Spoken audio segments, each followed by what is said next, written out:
নমস্কার বন্ধুরা, আশা করি আপনারা সবাই খুব ভালো আছেন আর সুস্থ আছেন। আজকে আমরা মাত্র 3টে উপকরণ ব্যবহার করে তৈরি করে ফেলবো মিষ্টি দই।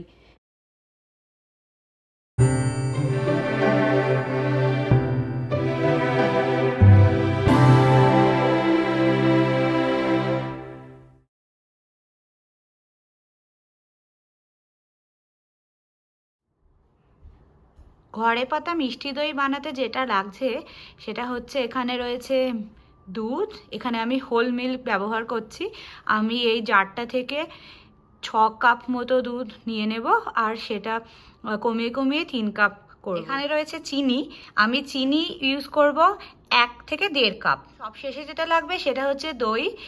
দইটা পাতার জন্য কিছুটা দই ব্যবহার করতে হবে। আমি এখানে 2 টেবিল চামচ দই ব্যবহার করব। এখানে আমি প্রথমে চিনিটা ঢেলে নিচ্ছি যাতে হিসাবে সুবিধে হয়। এখানে প্রায় 1.5 কাপ মতো চিনি নিয়ে নিলাম।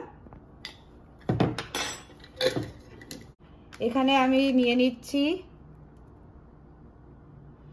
প্রায় 2 টেবিল চামচ মতো দই, আর এখানে রয়েছে আমাদের দুধ। এই 3টে উপকরণ দিয়ে তৈরি হয়ে যাবে আজকের মিষ্টি দই।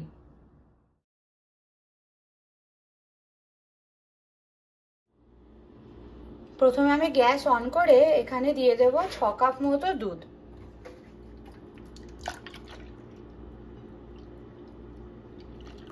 এই দুধটাকে আমি ফুটিয়ে নেব এবং ফুটিয়ে আস্তে আস্তে অর্ধেক করে নেব। যতটা ভলিউম হয়েছে তার অর্ধেক হয়ে যাবে।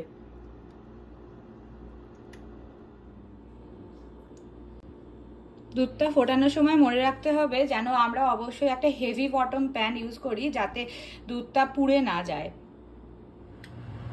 আমার দুধটা প্রায় ফুটে এসছে। এবারে আমি আঁচটা কমিয়ে দেব আর অর্ধেকটা চিনি এতে ঢেলে দেবো।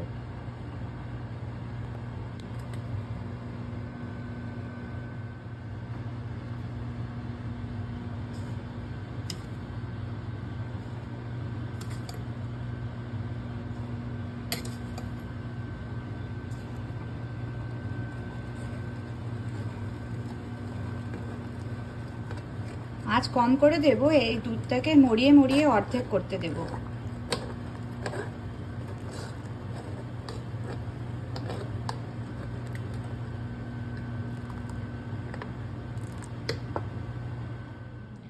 দুধটা যতক্ষণ ফুটছে আমি এখানে দইটা ভালো করে ফেটিয়ে নিচ্ছি।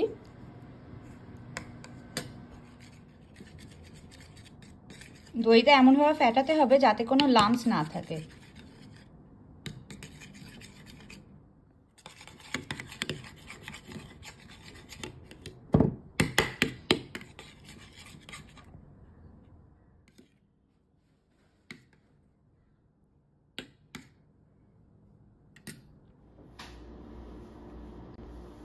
প্রায় 30 মিনিট হয়ে এসছে। আমার দুধটা অলমোস্ট হাফ হয়ে গেছে। যতটা ভলিউম নিয়েছিলাম, 6 কাপ মতো দুধ নিয়েছিলাম, প্রায় 3.5-4 কাপ মতো হয়ে গেছে। আমি এটাকে আরো মিনিট 10 ফুটিয়ে নিয়ে বন্ধ করে দেব।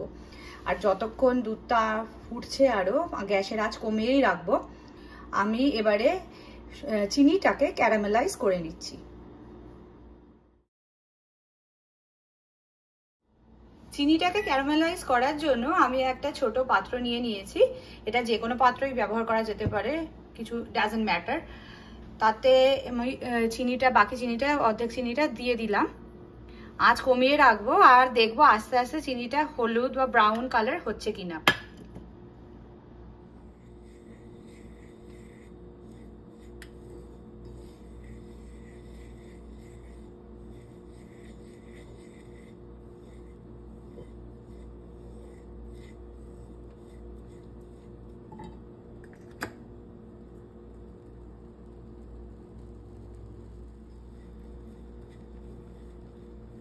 চিনিটা আস্তে আস্তে ক্যারামেলাইজ হচ্ছে।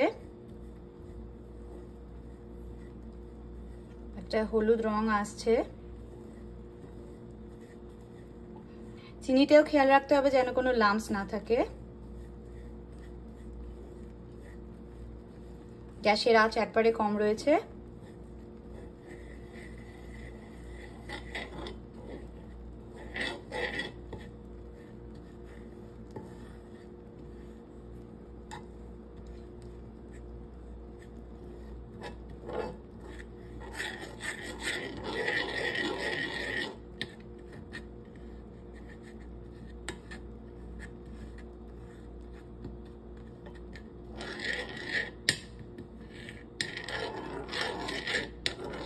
এবারে এই চিনিটায় আমি দিয়ে দেব 1 চামচ জল।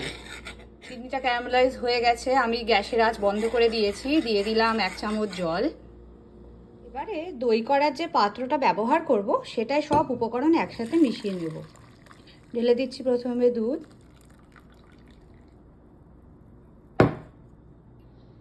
দিয়ে দিলাম দই। দইটা দেওয়ার সময় খুব ভালো করে মিশিয়ে নেব।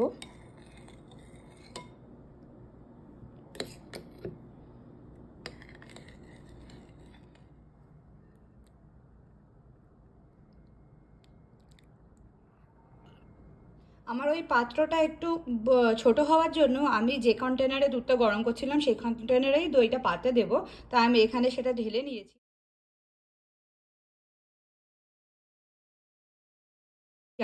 এবারে এটাকে আমি অ্যালুমিনিয়াম ফয়েল দিয়ে মুড়ে ঘরের গরম কোনো জায়গায় রেখে দেব।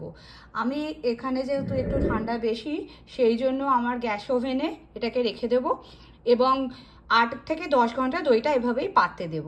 তারপরে বেরিয়ে এসে দেখব যে কেমন হয়েছে।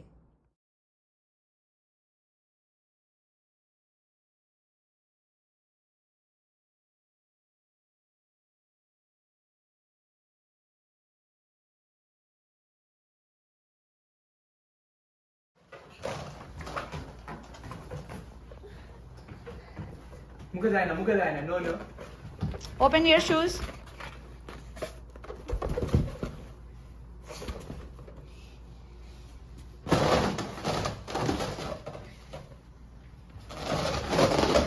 Anvi, open your shoes.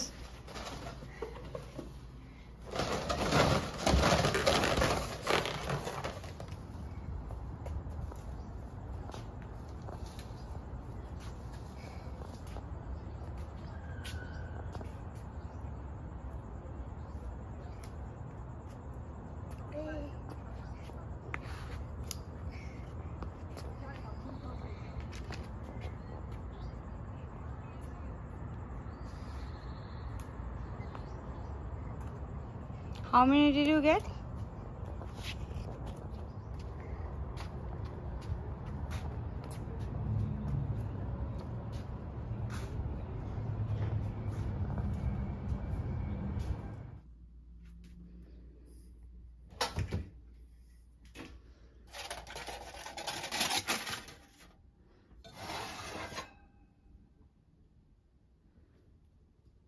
দইটা হয়ে গেছে।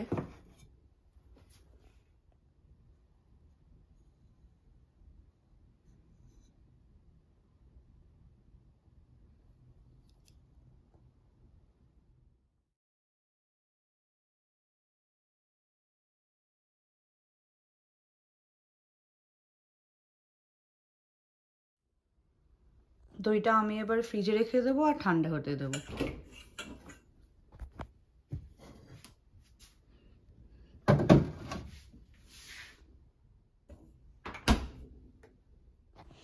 মিষ্টি দই রেডি হয়ে গেছে। আমার কাছে কিছু পেস্তা বাদাম ছিল, আমি সেগুলো গুঁড়ো করে এর ওপরে ছড়িয়ে সার্ভ করেছি। দেখলেন তো কত সহজেই বানিয়ে ফেলা যায় মিষ্টি দই। ছোট বড় সবার প্রিয় এই মিষ্টি দইটা অবশ্যই করে দেখুন।